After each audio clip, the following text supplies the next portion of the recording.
Good morning students. आज हम LLB fifth semester paper second law of taxation के बारे में चर्चा करेंगे। जैसा कि पिछली क्लास में हम लोगों ने समझा था, हमने क्या देखा था, exemption and deduction. Exemption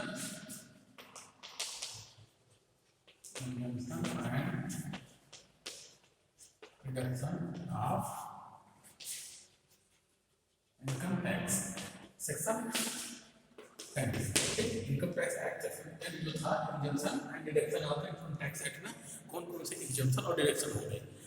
section 10 में हम लोगों ने कितने हेड को देखा था? लगभग 7-8 हेड को देखा था। ठीक, लास्ट वाला हेड कौन सा था? 10AA, लीव इन कैश में। लास्ट वाले क्या चर्चा की थी? लीव इन कैश में। अब चर्चा करेंगे, ठीक है, section 10 sub clause B. Section 10 sub clause B. Section 10 sub clause B में क्या है?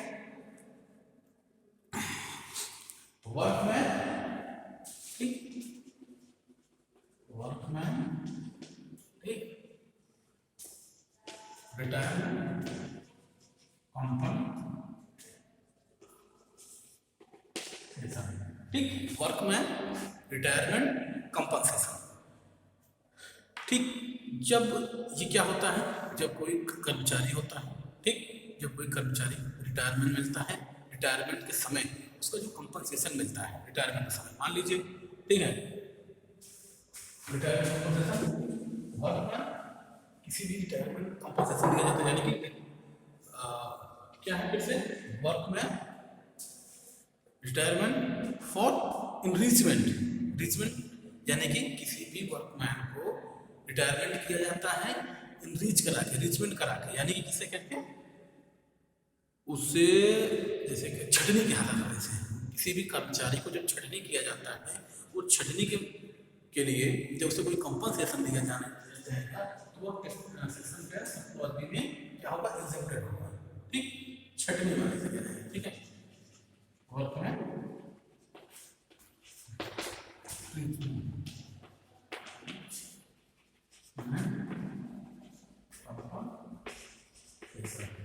कंपनसेशन नहीं होगा, एग्जेम्प्टेड होगा। इसमें सेक्शन 10 सब क्लॉज भी है। जब किसी कंपनी में कोई व्यक्ति काम कर रहा होगा, उसकी छटनी कर दी जाएगी और उस छटनी किए जाने के बाद उसके कंपनसेशन के तौर में जो अमाउंट उसे दिया जाएगा वो सेक्शन 10 सब क्लॉज बी में क्या होगा, एग्जेम्प्टेड होगा। ठीक है, हमने देखा सेक्शन 10 सब क्लॉज बी देखा। फिर हम देखते हैं सेक्शन 10 सब क्लॉज 11। ठीक, सेक्शन 10 सब क्लॉज 11, इसमें क्या हो जाएगा, ये क्या हो जाएगा, ऑन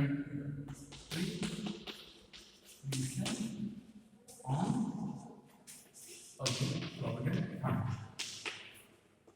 इसी के क्या है, पब्लिक प्रोविडेंट फंड, PPF, ठीक, या एक स्टैट्यूटरी प्रोविडेंट फंड। यानी कि जब कोई कंपनी, मान लीजिए किसी कंपनी में कोई काम कर रहा है, वो कंपनी क्या है, लिस्टेड कंपनी है, गवर्नमेंटेड कंपनी है या सेमी गवर्नमेंट कंपनी है, तो उस कंपनी की तरफ से कुछ प्रोविडेंट फंड की एक स्टेट, उसके कंपनी के नाम में प्रोविडेंट फंड का अकाउंट खोल दिया जाता है। ठीक, उस प्रोविडेंट फंड में वो कंपनियां कुछ परसेंट सैलरी का देते हैं, वो उस जो व्यक्ति काम कर रहा है कंपनी में, वो अपने परसेंटेज से सैलरी का कुछ परसेंट उस प्रोविडेंट फंड में कंट्रीब्यूट करता है।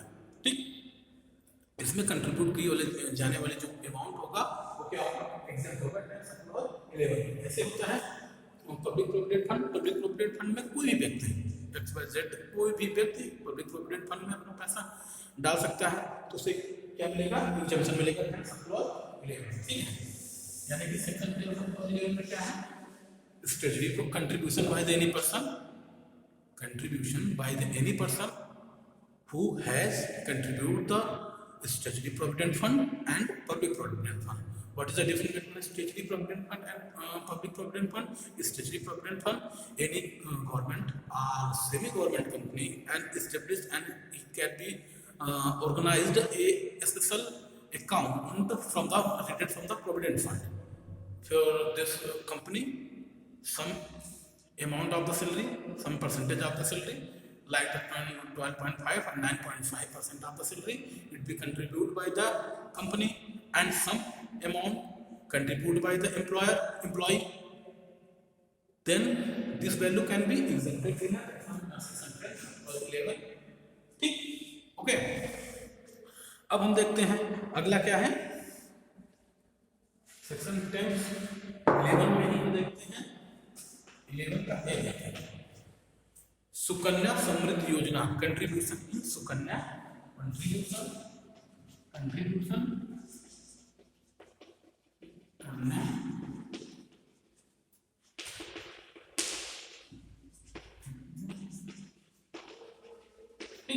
सुकन्या समृद्धि योजना में कोई भी एम्प्लॉय कंट्रीब्यूट करता है उसको एग्जेम्पशन मिलेगा 10 sub clause level section 10 sub clause level A. कोई भी पर्सन है व्यक्ति सुकन्या समृद्धि योजना में, ठीक, ये गवर्नमेंटल स्कीम है, इस गवर्नमेंट स्कीम में कोई पर्सन कंट्रीब्यूट करता है उसको इनकम में से एग्जेम्पशन दिया जाएगा, वो एग्जेम्प्टेड मानी जाएगी, ठीक है। वो भी ये गवर्नमेंटल स्कीम है बच्चियों के लिए, ठीक है। इन फ्यूचर में कोई बच्चे के लिए कोई कुछ जमा करना चाहता है उसके लिए सेक्शन 11 सब क्लॉज 11 ए में जो कंट्रीब्यूशन होगा वो एग्जेम्प्ट होगा, ठीक है। अब आगे क्या है, सेक्शन 12 सब क्लॉज 12, ठीक,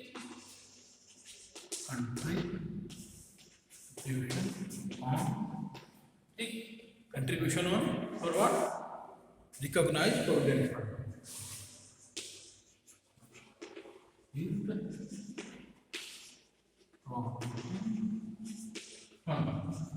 ठीक, रिकॉग्नाइज प्रोविडेंट फंड। अब रिकॉग्नाइज प्रोविडेंट फंड में जो कंट्रीब्यूशन करेगा रिकॉग्नाइज प्रोविडेंट फंड, जो प्रोविडेंट फंड, ठीक, प्रोविडेंट फंड कई प्रकार के होते हैं, अभी आगे चर्चा करेंगे चल रही है, ठीक है। प्रोविडेंट फंड कई प्रकार के होते हैं, किसी जो रिकॉग्नाइज्ड प्रोविडेंट फंड है जिन्हें सरकार की मान्यता प्राप्त है उस प्रोविडेंट फंड में कोई पर्सन कंट्रीब्यूट करता है, ठीक, तो क्या होगा, वो पूरी तरह से एग्जेम्प्टेड माना जाएगा। यानी कोई सरकार की रिकॉग्नाइज्ड प्रोविडेंट फंड है, उस रिकॉग्नाइज्ड प्रोविडेंट फंड में कोई पर्सन कुछ अपने सैलरी का कोई या फिर अपने इनकम का कुछ हिस्सा उसमें कंट्रीब्यूट करता है, वह एग्जेम्प्टेड होगा सेक्शन 12, ठीक।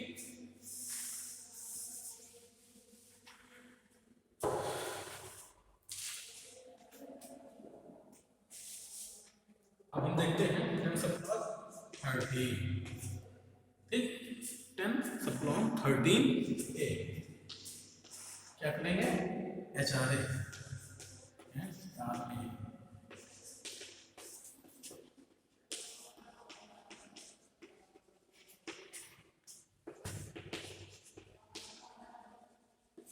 House rent allowance.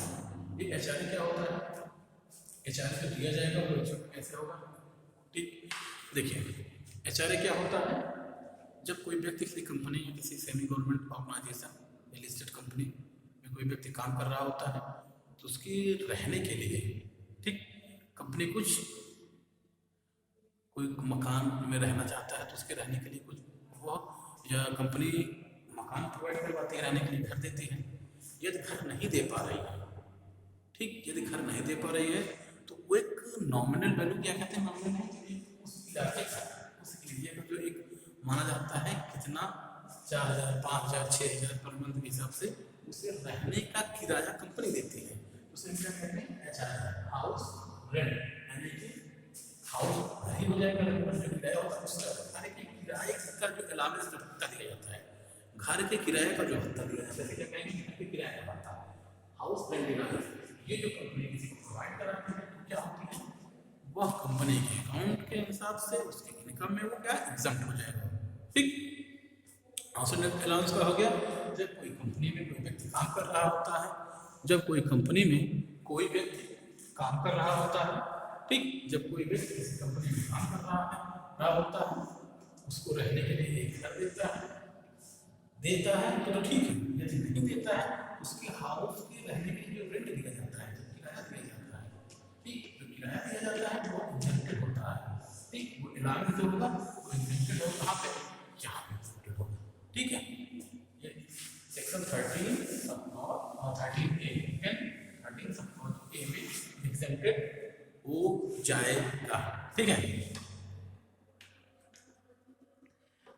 प्रोटीन में क्या है, section cross protein.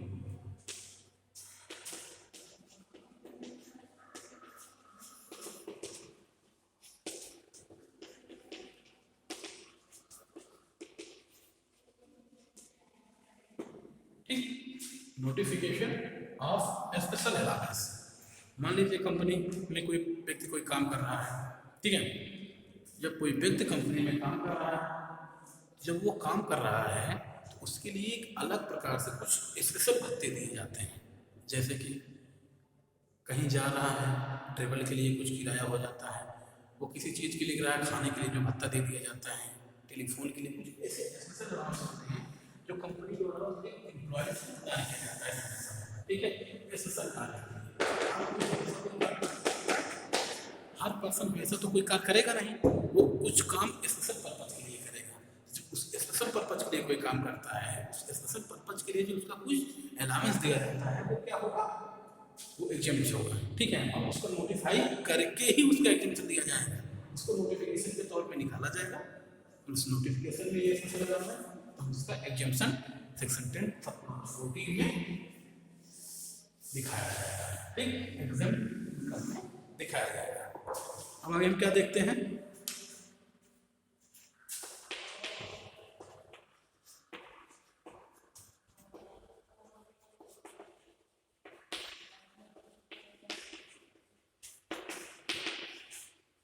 Interest on security, ठीक। क्या होगा, किसी कंपनी में कोई भी पर्सन काम कर रहा होता है किसी कंपनी में, ठीक। अब उसने कुछ इनकम मिली, मान लीजिए 50,000 उसके पास है, 5 लाख, 5 लाख, ठीक। उस 5 लाख उसने अपनी सिक्योरिटी परचेज की। सिक्योरिटी क्या परचेज की, शेयर में लगाया, ठीक। किसी बॉन्ड कोई खरीद लिया है, ठीक। उस मिलने वाले बॉन्ड और सिक्योरिटी में जो इंटरेस्ट होगा, उससे इंटरेस्ट मान लीजिए 50,000 होता है, ठीक। 50,000 उसका इंटरेस्ट होता है, वो 50,000 जो इंटरेस्ट होगा सिक्योरिटी पे, 5 लाख की सिक्योरिटी पे, वो क्या होगा, क्या होगा, एग्जेम्प्टेड माना जाएगा उस व्यक्ति की इनकम में, ठीक। किसी कंपनी में कोई व्यक्ति काम कर रहा है, उसकी जो इनकम हुई, उस इनकम को वो अपने स्पेशल इनकम को इंटरेस्ट कहीं डिपॉजिट किया, उस पर कोई इंटरेस्ट मिलेगा, वो इंटरेस्ट क्या होगा, एग्जेम्प्ट माना जाएगा, ठीक। सिक्योरिटी पे जो इंटरेस्ट मिलता है वो सेक्शन 10 सब क्लॉज 15 में एग्जेम्प्ट माना जाएगा, ठीक है।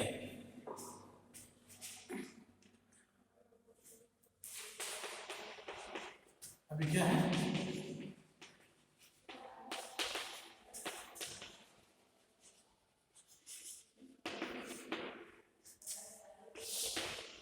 Education scholarship. जब कोई व्यक्ति, ठीक, किसी कंपनी में काम कर रहा है, उस कंपनी के द्वारा उस व्यक्ति के बच्चों के लिए पढ़ने के लिए, या उस व्यक्ति को पढ़ने के लिए, उस व्यक्ति को पढ़ाने के लिए कोई एजुकेशन शिक्षा प्रोवाइड की जा रही है, या उसे सैलरी के तौर पे जो उसे कुछ प्रोवाइड कराया जाएगा, तो क्या होगा, वह एग्जेम्प्टेड मानी जाएगी सेक्शन 10 और 16 में। सेक्शन 10 और 16 क्या है, एजुकेशन स्कॉलरशिप, ठीक। शिक्षा के लिए जो छात्रवृत्ति दी जाती है, शिक्षा प्रदान करने के लिए जो छात्रवृत्ति दी जाती है उस व्यक्ति को, मान लीजिए वो कोई स्पेशल ट्रेनिंग के लिए जा रहा है, ठीक है, कोई स्पेशल डिग्री के लिए जा रहा है कंपनी की तरफ से, उसको जो स्कॉलरशिप दी जाएगी, उसके लिए जो पैसा दिया जाएगा, रहने का, जाने का, पढ़ने की जो फीस वगैरह दी जाएगी, वो सेक्शन 10 में इम्प्लीमेंटेड होगी, उसे एग्जाम्पशन में दिखाया जाएगा, ठीक है।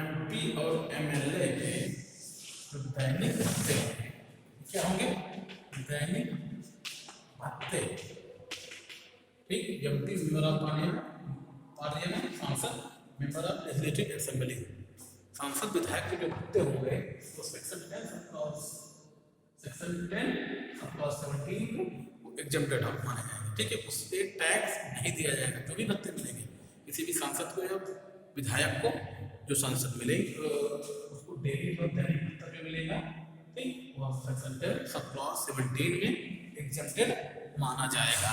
ठीक है, सेक्शन 10 सब क्लॉज 17 में क्या एग्जेम्प्टेड माना जाएगा? सेक्शन 10 सब क्लॉज 17 में क्या एग्जेम्प्टेड माना जाएगा?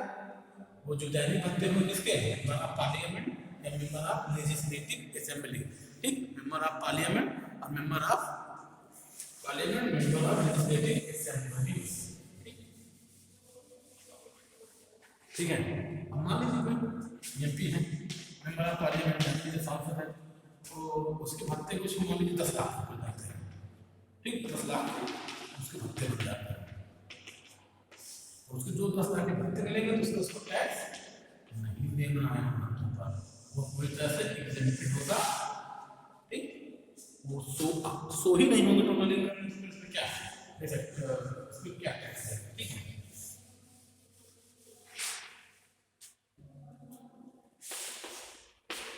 फिर अगला क्या है?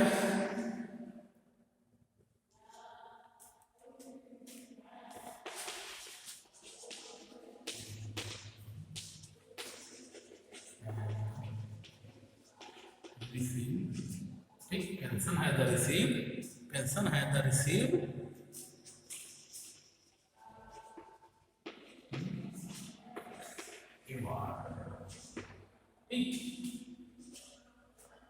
जब कोई पेंशन ग्रेजुएटी हो जाती है, जब उसे मतलब कोई जो पेंशन की, जैसे मान लीजिए कोई व्यक्ति पेंशन स्कीम में अपने पैसे को कंट्रीब्यूट कर रहा है, any person having contribute the some specific amount in pension scheme when the term has complete and time to come commute the pension, that enjoy the pension when they receive the amount of the pension that can be exempted section 10 clause 18 in income tax act. Section 10 clause 18 which what is the define the pension as the जब pension receive की जाती है, तो किसी व्यक्ति द्वारा pension की scheme में कुछ पैसा कंट्रीब्यूट किया जाता है और जब से पेंशन मिलने लगता है, ठीक, तो वह पेंशन के तौर पर जो पैसा रिसीव करेगा, जो मिलेगी पेंशन, वह पूरी तरह से एग्जेम्प्टेड होगी सेक्शन 10 सब क्लॉज 18 में। सेक्शन 10 सब क्लॉज 18 में क्या होगा? कोई भी पेंशन जो मिलती है, ठीक, इसके ग्रेजुएट हो गया, ठीक है, ग्रेजुएटी जो होती है पेंशन, ग्रेजुएटी जो होगी वो जब मिलेगी तो वह सेक्शन 10 सब क्लॉज 18 में क्या होगी? क्या होगी? एग्जेम्प्टेड होगी। सेक्शन 10 सब क्लॉज 19 इसमें एक है फैमिली पेंशन या विधवा पेंशन जो मिलती है, विधवा पेंशन, विडो पेंशन, ठीक, विधवा पेंशन, विधवा पेंशन आप समझते हैं। विधवा पेंशन मान लीजिए कोई कंपनी में कोई व्यक्ति काम कर रहा है, ठीक, कितने साल से काम कर रहा है? 10 साल से काम कर रहा है। उस 10 साल काम करते हुए दौरान उसे कोई मृत्यु हो जाती है, ठीक, किसी कंपनी व्यक्ति की किसी कंपनी में, फिर उस कंपनी की तरफ से जो पेंशन मिलेगी उसकी, ठीक है, उसके फैमिली को, उसके बच्चों को, वो क्या होगी? एग्जेम्प्टेड होगी।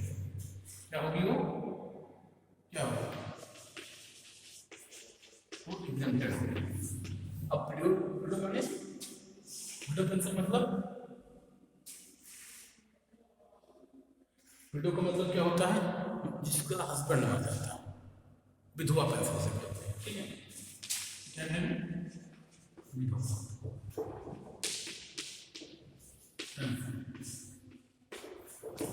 विधवा पेंशन में क्या क्या होगा? फैमिली पेंशन एग्जेम्प्टेड होगी, विडो पेंशन एग्जेम्प्टेड होगी। विडो पेंशन में क्या है? जब कोई व्यक्ति कहीं काम कर रहा है, उसके वो मर जाता है और उसकी पत्नी को जो पेंशन मिलती है वो क्या होती है? विडो पेंशन होती है। वो सेक्शन 10 सब क्लॉज 19 में क्या होती है? एग्जेम्प्ट